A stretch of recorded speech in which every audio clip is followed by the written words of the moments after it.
Nation to speak on the public comment list, and your name is not there, get old Matt and pick up, okay? Okay, we'll have roll call this time. Kurt Rock, here. Ed Moore, here. Ryan Whitehall, Here. Ron Moore. Here. Let's all stand for the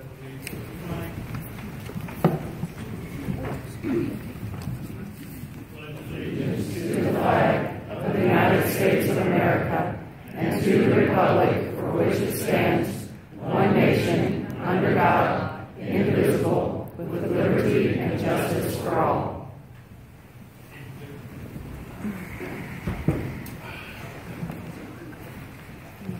As you know, we are in the sworn statement section of our meetings. And in turn, we have 5 on that list at this time. We'll be asked to come forward, be sworn in, have a seat right there, so our, I better say that here. She'll take minutes and understand what we're saying, okay? First on the list for this evening, Philip. Will be, come on up. First of all, I represent Fort County Citizens for Property Rights. We would ask to call Julie Newhouse to the stand. I'm sorry, repeat that? Our first witness is Julie Newhouse.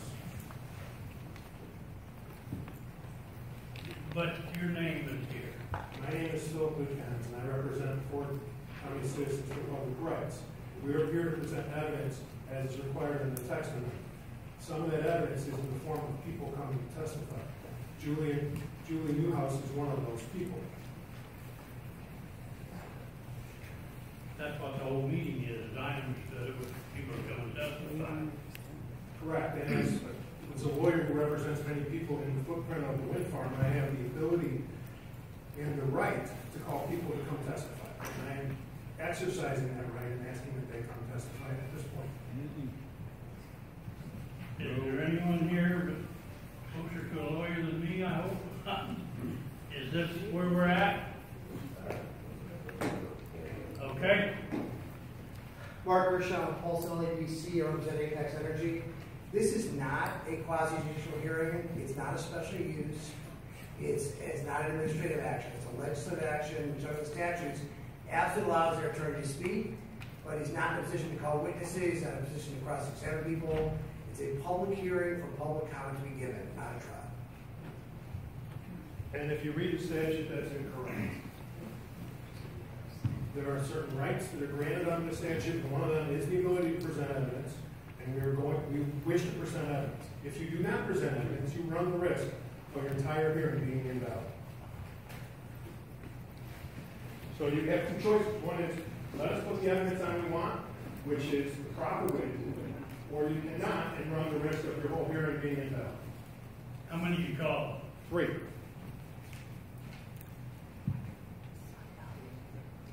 All right, let's go forward with it. Ms. Newhouse?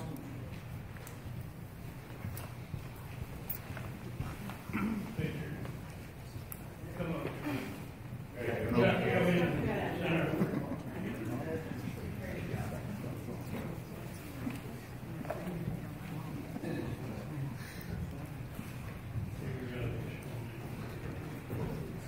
You affirm to tell the truth, whole truth, and nothing but the truth? I do. Okay, state your name. Julie Newhouse.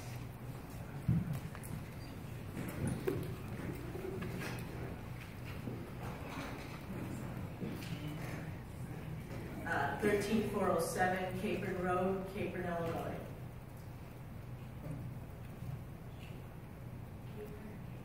Capron, C-A-P-R-O-N. First of all, I want to thank you for your time and willingness to learn about an industry foreign to most rural communities.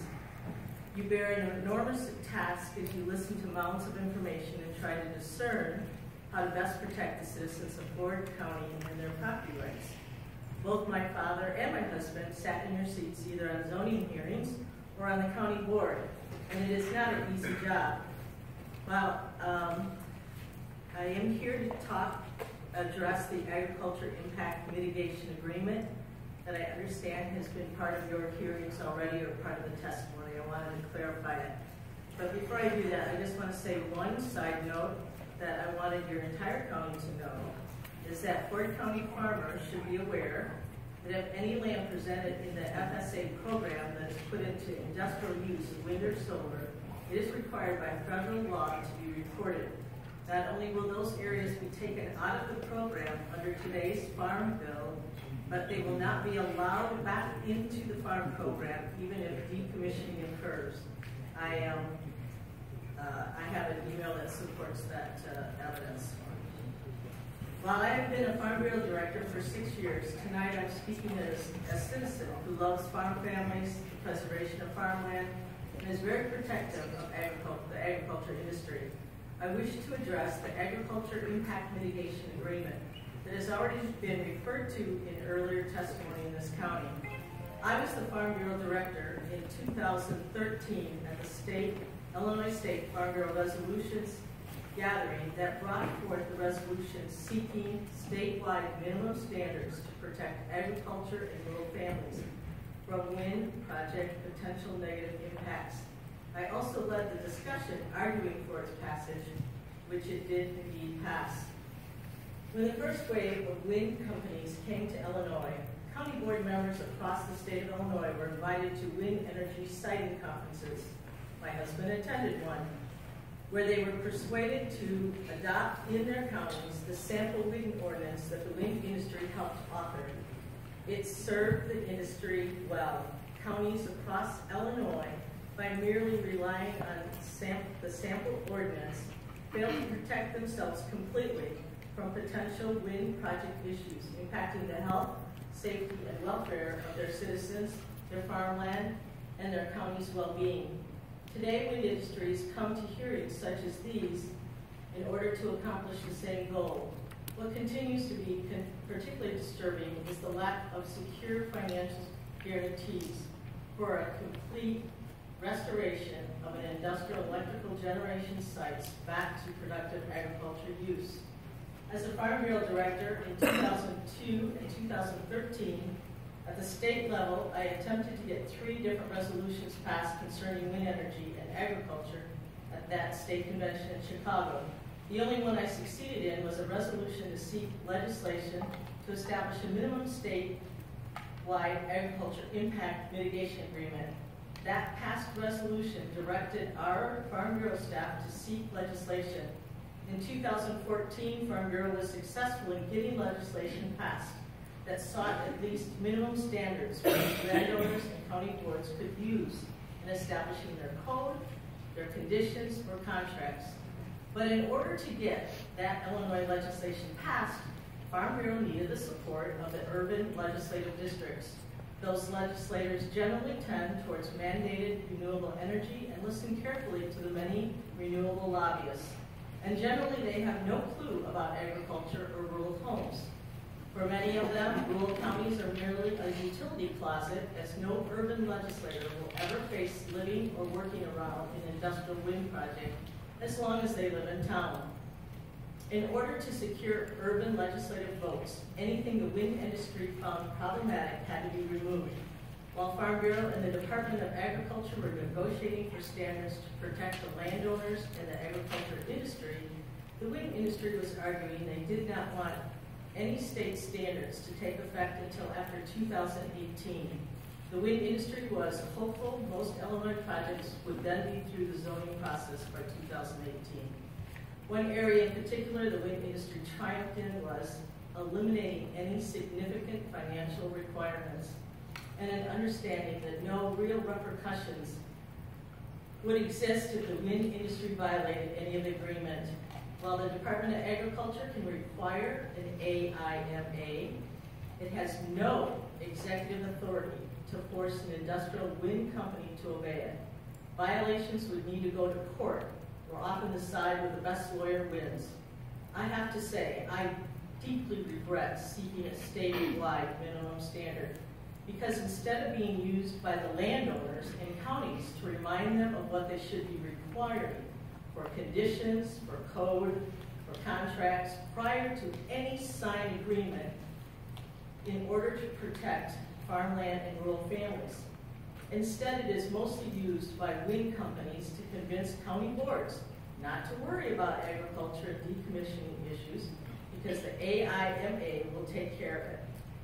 As a county, you may think it's not your burden that landowners may have signed weak contracts, or you may argue that the contracted landowner is getting cash, so who cares if his or her property is damaged or they are left with industrial wind generation equipment. But the truth is that if the LLC company abandons the project, that landowner will be left with paying commercial level taxes until the entire project is removed and farming has been begun again. Some wind companies have told the landowners, don't worry about it. They will help the landowners form their own PIN numbers and LLCs for the land under the turbine and other wind components. They then too can go bankrupt, and then the county will become the proud owners of that land and the abandoned wind components. Hopefully you have already read the AIMA and understand that it has no consequences for any violations of the agreement.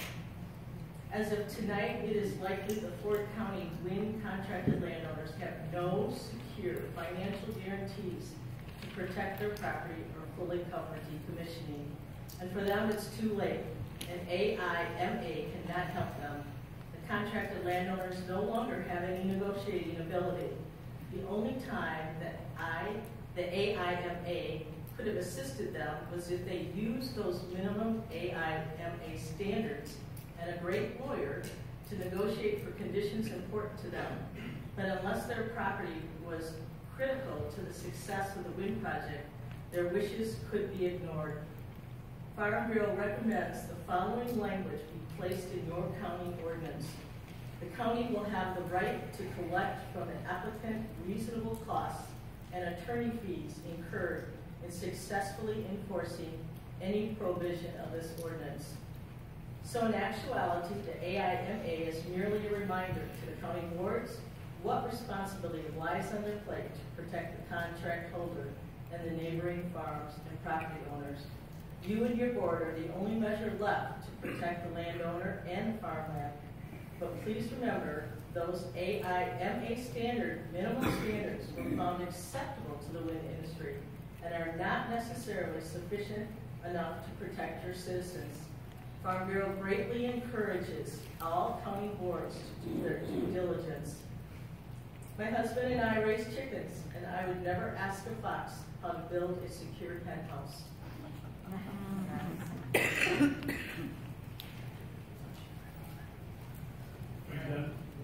Okay. I forgot to say something ahead of time. Let's keep these things short. Let's not repeat 5 people the same thing and get through the program. Next person. Marshall Newhouse, please. He will speak about decommissioning. About decommissioning? Yes.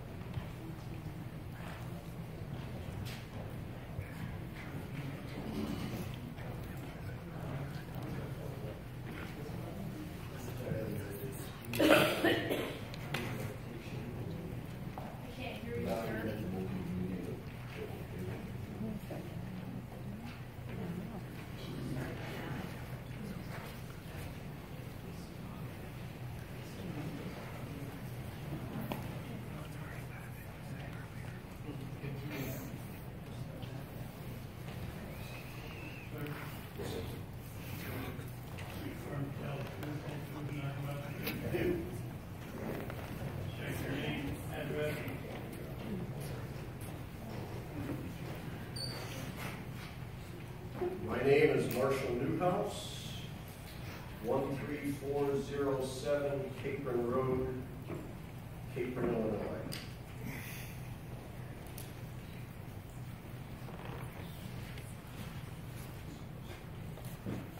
And good evening.